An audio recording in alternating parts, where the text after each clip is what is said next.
درود بی‌پایان به ایران، درود بی‌پایان به همه شما دوستان عزیزی که بیننده این برنامه هستین. در خدمتتون هستم با 411مین اپوزیت و این برنامه رو تقریبا میتونم بگم که یه جور شبه اپوزیت هست. مثل اپوزیت های قبلی تمام متنش نوشته نشده و من تقریبا میتونم بهتون بگم فعل بداهه دارم اجرا میکنم. البته برخلاف روند سابق اپوزیت ها، البته خب مثلا مطالب آماده کردم. به هر حال بعد از اینکه دونالد ترامپ اومد در منطقه در عربستان و از دید من یه پسگردنی به جمهوری اسلامی زد، یه هرچی از دهنش در اومد گفت به جمهوری اسلامی که هم دزدن هم تروریستن، همه چی گفت.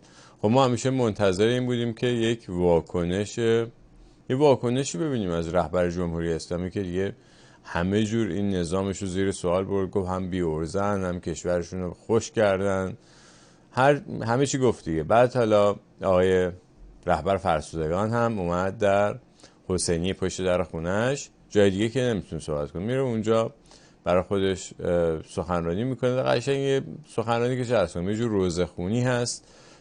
واقعا این دوران در تاریخ ایران بی سابقه هست که یک روزخوان شده تصمیم گیر برای سرنوشت 90 میلیون ایرانی و کشور رو واقعا در قرن 21 داره میبره به قهقرا. حالا اینکه چرا این اتفاق افتاده دلایل خودش داره، اما راجع به این که واکنش این رهبر فرسودگان چی بود هم در واقع خودش جالبه. این اولین واکنش رسمیش بود در هم حسینی پشت در خونش، برای معلمان مثلا سخنرانی میکرد به مناسبت روز معلم و اینجور چیزا. به هر حال اونجا صحبتایی کرد یه مقدار که راجع به خود وضعیت خراب آموزش پرورش، البته من که نمیگه خرابه، راجع به وضعیت آموزش پرورش صحبت کرد و یه گوشه‌ای هم بالاخره مجبوره که واکنش نشون بده. همه منتظر بودن. در ضمن هم بهتون میگم که معمولاً توی وبسایت این khamenei.ir کل این سخنرانی‌ها رو میذاشتن. این سخنرانی به خصوص رو فقط تیکه‌هاشو گذاشتن و الانم من رفتم سایتش رو چک کردم، مثلا انگار نیست کلاً، من نتونستم پیدا کنم. بعضی از این حرفایی که در این سفر رئیس جمهور آمریکا به منطقه مطرح شد لایق جواب دادن نیست. اصلا وقتی میگه لایق جواب دادن نیست یعنی جوابی نداره براش. و در ضمن توی مثلا این تیکه‌ای که کلاً واکنش به صحبت‌های ترامپ بود کلاً 6 دقیقه بود و توی این 6 دقیقه میتونم بگم به اندازه 2 دقیقه تکبیر فقط فرستادن. یعنی هر چی میگه، هر مثلا یه جمله یه تکبیر بلند، مرگ بر این، مرگ بر اون، آخر میگه مرگ بر اسرائیل و اینا میگفتن. اینم یه مقدار به نظر من غیر معمول بود. داشتن جو میدادن به نظر من، یا شاید هم روحیه میدادن به این رهبر فرسودگان. در حال ببینیم این حرفای ترامپ که لایق جواب دادن نبود، یا به قولی اصلا ایشون جوابی براش نداشت، چی بود؟ Iran's decades of neglect and mismanagement have left the country plagued by rolling blackouts lasting for hours a day. All the time you hear about it. While your skill has turned dry deserts into fertile farmland, Iran's leaders have managed to turn green farmland into dry deserts as their corrupt water mafia, let's call it the water mafia, causes droughts and empty riverbeds. They get rich, but they don't let the people have any of it. خب این حرفا خیلی حرفای مهمی بود. خب این چرا قابل جواب دادن نیست؟ این که میگه ساعت‌ها مردم ایران بی برقن، خب جواب بده. جواب مردمه که نمیدی، حداقل آبرو خودتو بخر. آقای علی خامنه‌ای این حرفاست که بی جواب بود و میگفتش که لایق جواب دادن نیست. این چیزاست. و اینکه مافیای آب اومده تمام باغ‌های سرسبز ایران رو خشک کرده، رودخانه‌ها و تالاب‌ها ایران رو خشک کرده و به خاطر اینکه یه عده پول ثروتمندتر بشن فقط این کارا رو کردن. و البته به نظر من برنامه‌ریزی بوده برای خشکاندن ایران، برای نابود کردن زمین ایران. حالا بگذاریم، نمیخوام وارد اون قسمت‌ها بشیم، وارد اون تئوری‌ها بشیم، اما خب اینها نشون میده که اولا دونالد ترامپ چقدر میشناسه، چقدر برعکس تبلیغاتی که میشه چقدر مطالعه داره راجع به ایران، که میدونه یک مافیای آبی در ایران هستش که زمینه ایران رو خشکونده.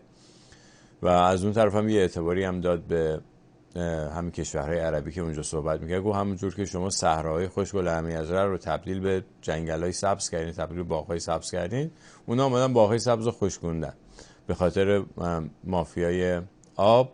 و این بود که لایق جواب دادن نبود از نظر رهبر فرسودگان. انقدر سطح حرف پایینه که مایه سرفکندگی گوینده حرف و مایه سرفکندگی ملت آمریکاست. اونا رو کار نداره. بابا تو با جواب ندادنت آبروی نظامتو بردی. یعنی چی مایه سرفکندگی گوینده است؟ این که داره میگه اینجا رو بی‌برق کردن، کشور رو خوش کردن. خب جواب بده، بگو نه خوش نشده، اشتباه فهمیدی، یا مثلا ما بی‌برقی نداریم. یه چیزی بگو. یعنی چی مایه؟ اینی که میگه که قابل جواب دادن نیست، یعنی اینکه جوابی نداره برای گفتن و بیشتر آبروش داره بین همون بسیجیان دو عالم میره. And then, of course, there's the key difference at the root of it all. While the Arab states are focused on becoming pillars of regional stability and world commerce, Iran's leaders have focused on stealing their people's wealth to fund terror and bloodshed abroad. از مردم میدوزن که ببرن به تروریستا کمک کنن. البته ضرورتاً هم برای کمک به تروریستا این پولا رو از مردم نمیدوزن، برای اینکه آدمای کوتاه فکر و ابلهی هستن و فقط به فکر این هستن که جیب‌هاشون رو پرپول کنن. بابک زنجانی‌ها و خود همین رهبر فرسودگان که یک تجارتخونه چند ده میلیارد دلاری و بلکه 100 میلیارد دلاری، بیش از 100 میلیارد دلار ارزش اون تجارتخونه‌اش از سال 2010 خبرگزاری رویترز گزارشی داد که ایشون 93 میلیارد دلار در آستان در این ستاد اجرایی فرمان امام ثروت داره و اینه اون ثروتی که یعنی میگم ضرورتاً هم به تروریستا ندادن، میدادن تو حسابای خودشون که بعداً بانک‌ها براشون بالا میکشن، مثل همه دیکتاتورهای دیگه دنیا. و این چیزا بود که خامنه‌ای خلاصه نمیتونست جواب بده، جوابی براش نشه. البته اینم بگم که در کنار خامنه‌ای رئیس جمهور جمهوری اسلامی هم آقای پزشکیان هم اومد یه واکنش هایی داد. یکی دو روز بعد، فکر کنم یه روز بعد از همین سخنان خامنه‌ای اومد واکنششون داد. اینا هم فقط برای این که میگم چون ثبت در تاریخه با هم بشنویم ببینیم که این رئیس جمهور نظام جمهوری اسلامی، نظام مقدس، چی گفت. مشهد من رفتم منزل مادر شهید آیت الله رئیسی، یه منزل معمولیه، به اصطلاح شاید معمولی هم کمتر. آره اینا همه‌شون اصلا فکر کنم یه نسبتی به همون نقی معمولی دارن و یه خانه معمولی داره، مثل اون علم الهدی که میگفت که یه حقوقی مثلا از روزخونیش داره میگیره. این دروغا رو دیگه مردم باور نمیکنن. فاصله این به اصطلاح مسئولین جمهوری اسلامی انقدر زیاد شده با مردم که اصلا مردم اینا رو جایی نمیبینن که بتونن خودشون با اینا مقایسه بکنن. و در ضمن یعنی میخوام بگم که این واکنش در حقیقت به این بود که اینا از مردم میدزدن. میخواستم بگم که نه، ما مثلا خودمون داریم یه زندگی معمولی داریم. یکی دو جمله رو باید روش توجه بکنیم. ترامپ گفت که میخواد از قدرت برای صلح استفاده کنه. دروغ گفت. لابد اینا دارن راست میگن. خب از قدرت خب برای صلح داره استفاده میکنه. الان توی اوکراین و روسیه داره تلاش میکنه که صلح بشه. در همین منطقه بعد از اینکه ترامپ اومد سر کار دیگه یه مقدار زیادی تروریست بازی‌ها تمام شد. در ضمن یه صحبتی بود راجع به همین خود داعش که چجوری داعش رو جمع جور کرد. میخوام فقط قدرت صلح ترامپ هم اتفاقا اشاره کرد توی همین سخنرانیش. And you saw that when I knocked out ISIS in 3 weeks. People said it would take 4 years, 5 years. I did it. We did it in 3 weeks.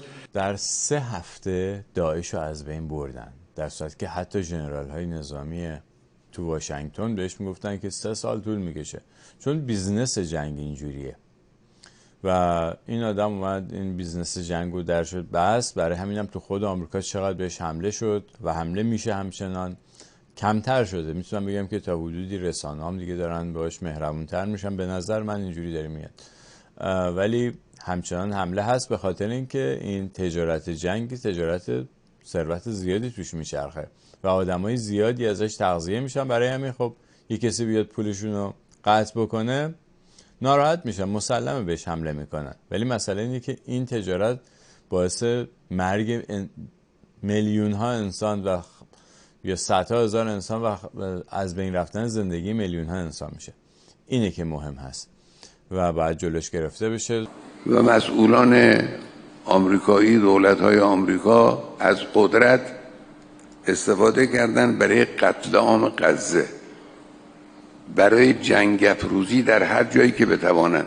پیرن عثمونی به نام غزه و بلایی که خود جمهوری اسلامی سر مردم ایران آورده در این سالها، تعداد زندانیان سیاسی و غیر سیاسی ایران که اعدام شدن به دست جمهوری اسلامی خیلی بیشتر از کشت و کشتاری که کلا تا قبل از این جنگ آخر غزه در فلسطین شده بود و این به هر حال کارنامه جمهوری اسلامی است. اینا چیزایی که نمیشه ازش گذشت و البته در کنار اون حالا با واردات روغن پالم چقدر مردم ایران رو به کشتن میدن، با این جاده های ناامنی که میسازن چقدر مردم ایران رو به کشتن میدن، با این ماشین های ناامنی که به مردم ایران میندازن چقدر مردم ایران رو به کشتن میدن. اینا تازه اینا رو میذاریم کنار، فقط اون آدمایی که مستقیم به دست جمهوری اسلامی تو خیابون ها کشته شدن و کشته میشن آمارش خیلی بیشتر از این به هر حال اتفاقی که در غزه افتاده. بله، از قدرت می شود برای صلح و امنیت استفاده کرد. به همین دلیل هم هست که ما به کوری چشم دشمنان هر روز بر قدرت خودمون و که قدرت کشور انشالله اضافه خواهیم. میبینی که یه تکبیر میفرستن، هنوز مثلا حرفش تموم نشده، یه تکبیر حداقل 30-40 ثانیه بهش تنفس میدن تا 2 مرتبه خودش رو جمع کنه و بیاد بقیه حرفش رو بزن. بگذاریم.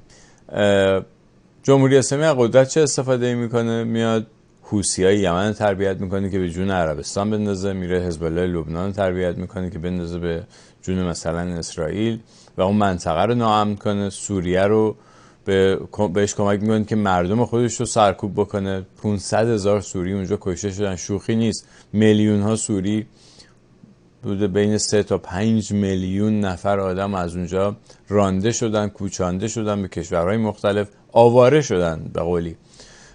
و اینها کارهایی که نوع استفاده از قدرت توسط جمهوری اسلامی که البته به کمک دولت پنهان آمریکا انجام میشد.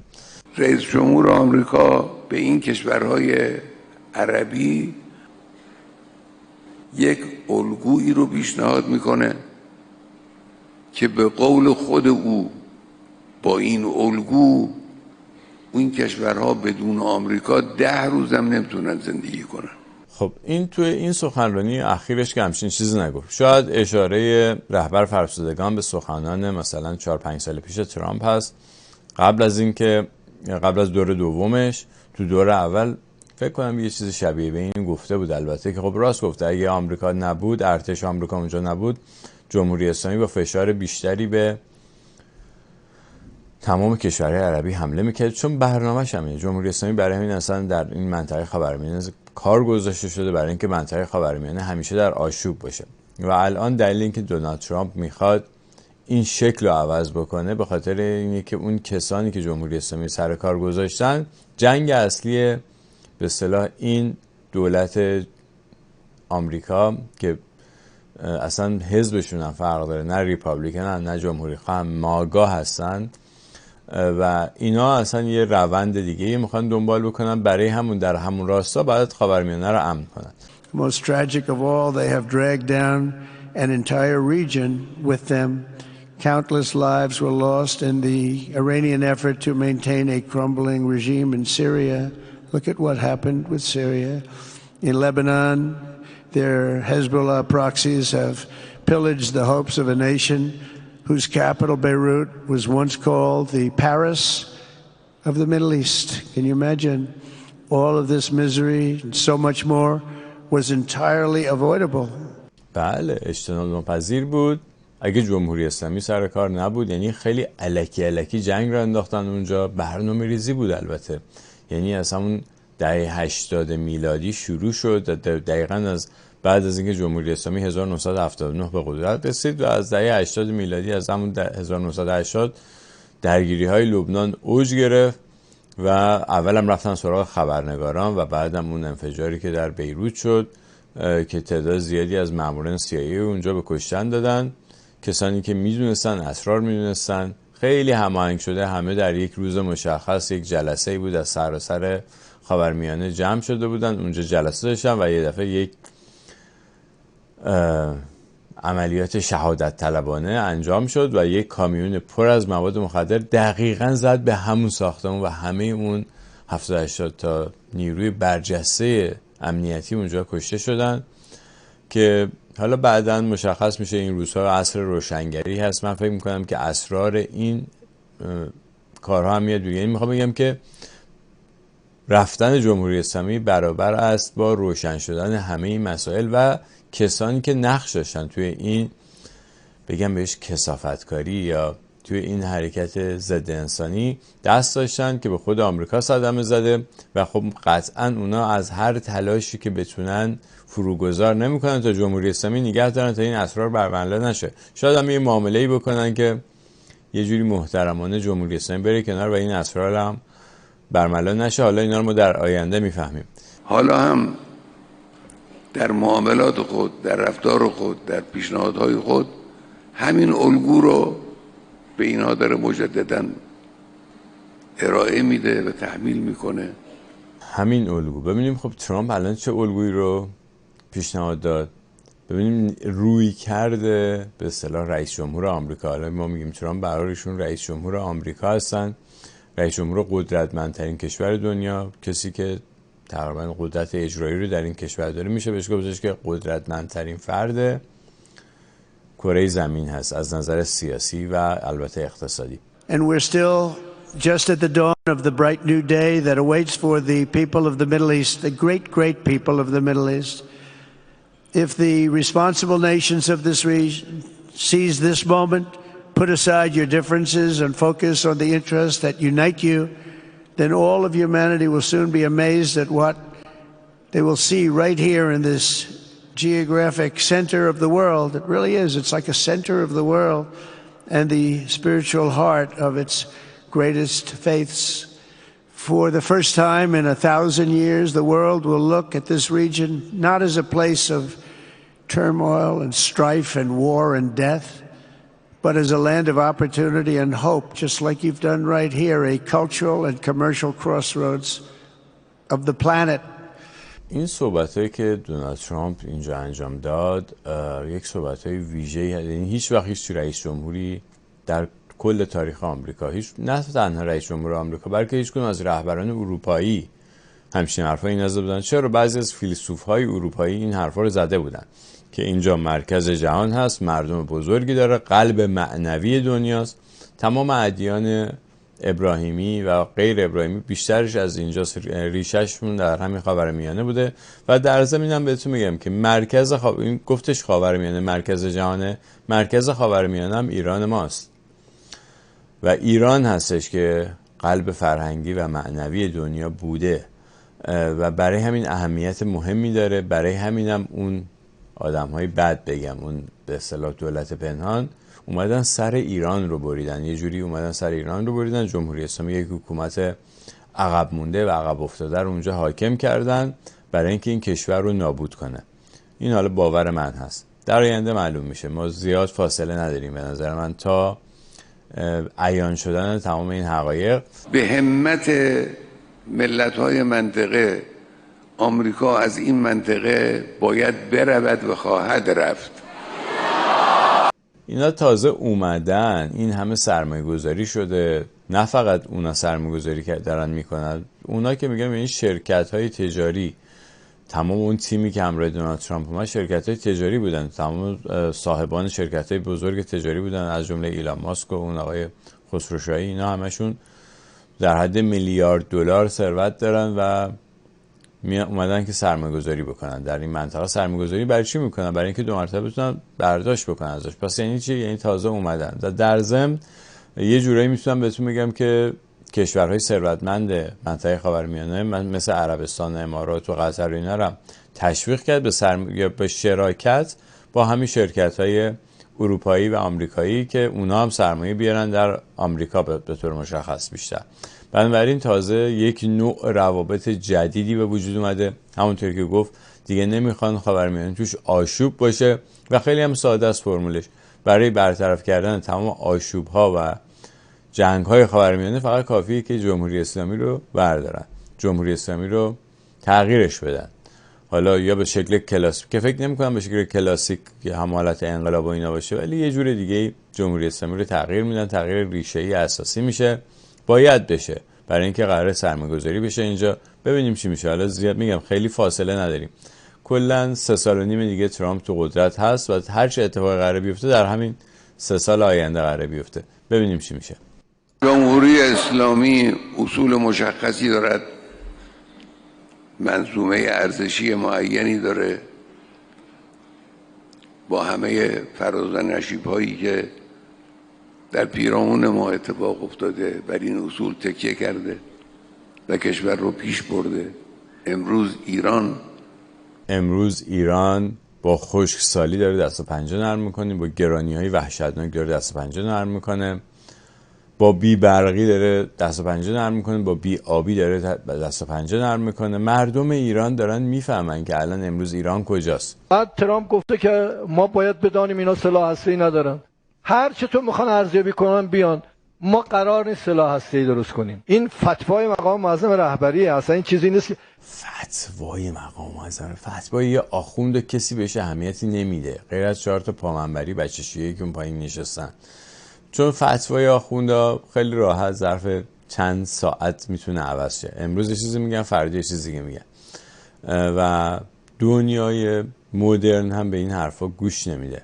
فتوای رهبری چیه؟ ما سند میخوایم، ما اطمینان درست حسابی میخوایم و اطمینان درست حسابی با تموم شدن برنامه هسته‌ای هست، با تموم شدن غنیسازی هست و اونجوری میشه و اینکه مواظب باشن اصلا این غنیسازی اتفاق نیفته. اینجوری میتونن اونا مطمئن شن که جمهوری اسلامی قرار نیست مثلا به بمب برسه یا ایران قرار نیست به بمب اتم برسه و مردم ایران هم در ضمن همینو میخوان. وگرنه فتوای رهبری چیز قابل اعتنایی نیست و این داره در حقیقت خودشو مسخره میکنه با زدن این حرفا. ما رو تهدید میکنن، میخوان ما رو به اصطلاح تحریم بکنن. ما که یه عمر تحریمیم، تازه ما اگه با همسایگانمون ارتباط داشته باشیم اینا هیچ کاری نمیتونم. میدید برای چی از تحریم نمیترسه؟ چون این آقای پزشکیان که قرار نیست بره تو صف وایسه، رو اسنپ کار نمیکنه که بالا پایین شدن قیمت بنزین براش فرقی داشته باشه، بی برقی هم تجربه نمیکنه. برای همین میگه خب تحریم کنیم. مگه احمدی نژاد نبود میگفت تحریم کنید تا تحریم دونتون پاره شه؟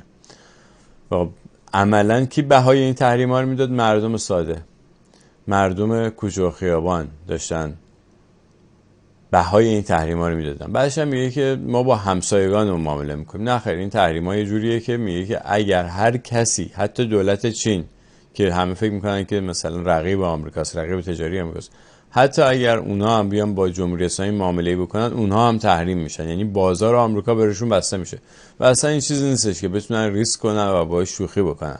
دیدین که دولت چین هم مجبور شد بیاد توی سوئیس و قبول کنه تعرفه ها رو در یه حد کمتری و میتونم بگم یه جورایی سرخم کرد جلوی ترامپ و این هستش که تحریم اگر بشه که امیدوارم نشه و قبل از اینکه تحریم‌های فلج کننده اعمال بشه اینا واقعا کار رو تموم بکنن، ولی تحریم بشه فشار چند برابری به مردم میاد و اون موقع است که ما شاهد تظاهرات میلیونی خواهیم بود. من فکر میکنم که اون تحریم ها جوری به مردم فشار میاره که دیگه مردم نمیتونن بشن، دیگه نونم ندارن بخورن. برای همین خود جمهوری اسلامی هم دنبال رفتن به اون طرف نیست. اینا هم یه جور هارت و هورته این حرفایی که میزنن. من به عنوان انسان هیچ زوری رو نمیپذیرم. من به عنوان یک انسان، یعنی به عنوان کسی که تو این هم یکی از مسخره ترین حرفاییه که یک مقام جمهوری اسلامی بزنه. جمهوری اسلامی اصلا با زور سر کار اومد، با زور همینجوری با روسری تو سری که یادمون نرفته. مردم ایران یعنی یادشون نرفته همچین چیزی. و بعدم رفتاری که گشت ارشاد و اینا در تمام این 40 خورده ای سال با مردم ایران همه زور بوده. چه کدوم کارو بدون زور از جمهوری اسلامی انجام داده؟ حالا میگه من با زوری با زور نمیریم، شما همه زور گفتیم به مردم.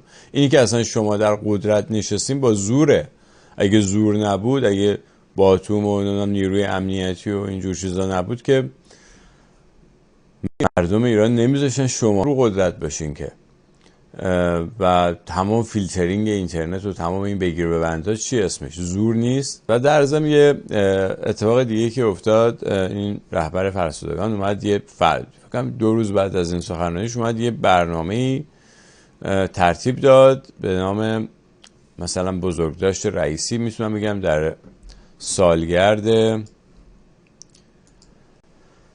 به بهشت فرستادن رئیسی که توسط خود جمهوری اسلامی انجام شد و هنوز که هنوز بعد از 1 سال یک گزارش درست قانع کننده ندادن که خیلی خب این هلیکوپتر چجوری سقوط کرد، چجوری هستن، چجوری میشه که مثلا یه روزم کلا 24 ساعت هم طول کشید تا شما لاشه هلیکوپتر رو پیدا بکنین.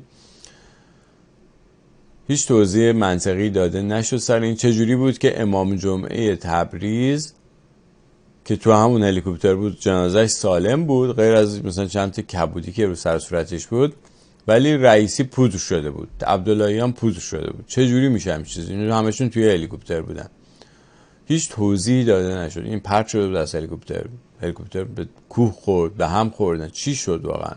هیچ کس هیچ توضیح قانع کننده ای نداده تا الان. و خلاصه اومد این جلسه رو برگزار کرد، گفت ابراهیم رئیسی این بود و اون بود و چنین بود و چنان بود. در اولین مصاحبه در ریاست جمهوری، اولین مصاحبه کرد، خبرنگار از ایشون پرسید که شما آیا با آمریکا مذاکره میکنید؟ صریح گفت خیر. گفت نه، بدون هیچ ابهامی. اینی که اصرار بر مذاکره مستقیم میکنن طرفها به خاطر اینه، یک بخش عمدش اینه. ایشون اجازه نداد. البته مذاکرات غیر مستقیم بود، زمان ایشون هم بود، مثل حالا که هست، البته بدون نتیجه. حالا هم گمان نمی کنیم به نتیجه برسه، نمیدونیم چه خواهد شد. البته مذاکرات قبلی نتیجه داشت، تحریم ها بلافاصله برداشته شد در دوره بایدن و این شد که جمهوری اسلامی تونست نفس بکشه، تونست آرتای پول برسونه به این تروریست های منطقه و خلاصه تونست دووم بیاره. وگرنه تو دولت قبلی ترامپ یه جوری بیخ خیر این جمهوری اسلامی گرفته بود که در حال خفه شدن بود. ولی خب حالا شانس آوردن تو آمریکا اتفاقاتی افتاد و دولت دیگه ای سر کار اومد که بلافاصله تحریما رو برداشت. ولی میخوام بهتون بگم که حالا این تعریف و تمجیدی که از رئیسی میکنه، چون از حدود مثلا یه مسابقه که نه، یه سخنرانی حدود نیم ساعته داشت و توی این سخنرانی نیم ساعته میتونم بگم که یه روزه خون مثل شب سال رئیسی بود و روزه خون که رئیسی چنین بود و چنان بود و خوب بود و اینجوری بود و بل بود. ولی بعد نیستش که برای اینکه به ذات این آخوند حقه باز پی ببرن بیشتر، این مخصوصا بسیجیان دو عالم و ارزشی ها، صحبت های 1 ماه و نیم پیش همین آقای رهبر بسیجیان دو عالم با هم بشنویم راجع به رئیسی، ببینیم چی میگفت. زمان مرحوم آقای رئیسی رحمت الله علیه گفته شد که برخی از شرکت‌های بزرگ، یعنی شرکت‌های کلان و مهم و بزرگ دولتی که مال دولت هم هست، اینا صادرات دارن، درآمد ارزی دارن، این درآمد بر نمیگرده، ارزش بر نمیگرده به بانک مرکزی. ایشون یه فکری کرده بود، علاجی درست کرده بود و اون اینکه این شرکت‌ها متعهد بشون هر کدوم یک کار بزرگی رو تو کشور انجام بدن. 2-3 ماه بعد من از ایشون پرسیدم، گفتم که این کاری که برای این شرکت‌ها بکنن به کجا رسید؟ ایشون اطلاعی نداشت. گفت من سوال میکنم به شما جواب میدم. بعد از مثلا 1 هفته 2 هفته ایشون یه گزارشی به من دادن، گفتن این گزارش رو اینا دادن. من نگاه کردم به این گزارش مهمله، پوچ. مثلا این گزارش نشون دهنده هیچ اقدامی نیست، یه مقدار عدد رقم پشت سر هم گذاشته که اساساً همه گزارش‌های مقامات جمهوری اسلامی همین جوریه. ولی جالب اینه که خود رهبر فرسودگان میگه که رئیسی اومد یه گزارش مهمل داد، یعنی خود اون نفهمیده بوده که این گزارش مهمله. من نگاه کردم دیدم مهمله، وگرنه شما اگه اون میدونست که گزارش مهمل نمیداد به مثلا رهبر فرسودگان که پس یعنی رئیسی نفهمیده و یه گزارش مهمل داده به من و این نوع برخورد یعنی طبق روال جمهوری اسلامی که تقصیر همیشه میندازن گردن یکی دیگه و چه بهتر از یک کسی که مرده تقصیر بندازن گردن اون دیگه، خودش هم نیست جواب بده و این خلاصه روش آخوندهاست. یعنی خواستم بگم که این اعتماد به آخوندها کجاست، چجوری است.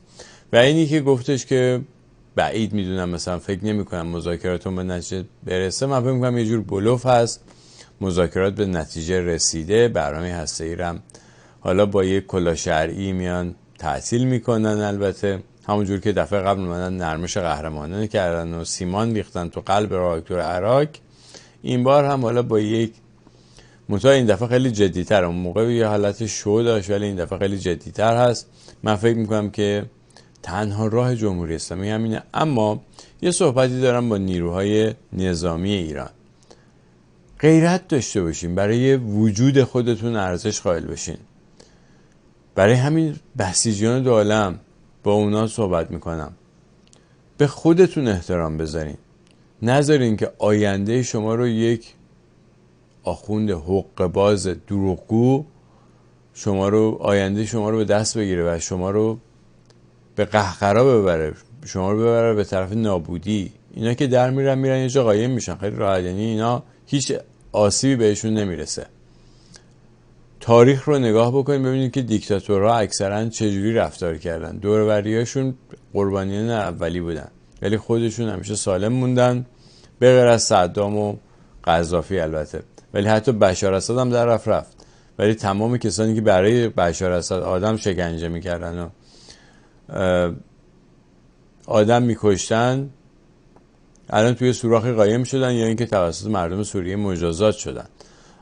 برای همین میخوام بگم که آینده خودتون رو عوض کنین همین الان با اومدن به طرف مردم و کمک کردن برای اینکه گوش این آخوند حقه‌باز و این آخوندهای حقه‌باز رو بگیرین و از قدرت بکشونشون پایین و خودتون قدرت رو بدازین. یعنی کمک کنین که نیروهای نخبه، نیروهایی که کارآمد هستن بیان سر کار. من باورم این هستش که در داخل ایران هست چنین نیروهایی، ولی در خارج هم در ضمن ما یک جمعیت کثیری، جمعیت زیادی از نیروهای بسیار بسیار کارآمد و نخبه داریم که میتونن خیلی کمک کنن به پیشرفت ایران و قطعا اونا در ساخت آینده درخشان برای ایران مشارکت خواهند کرد با کمال میل.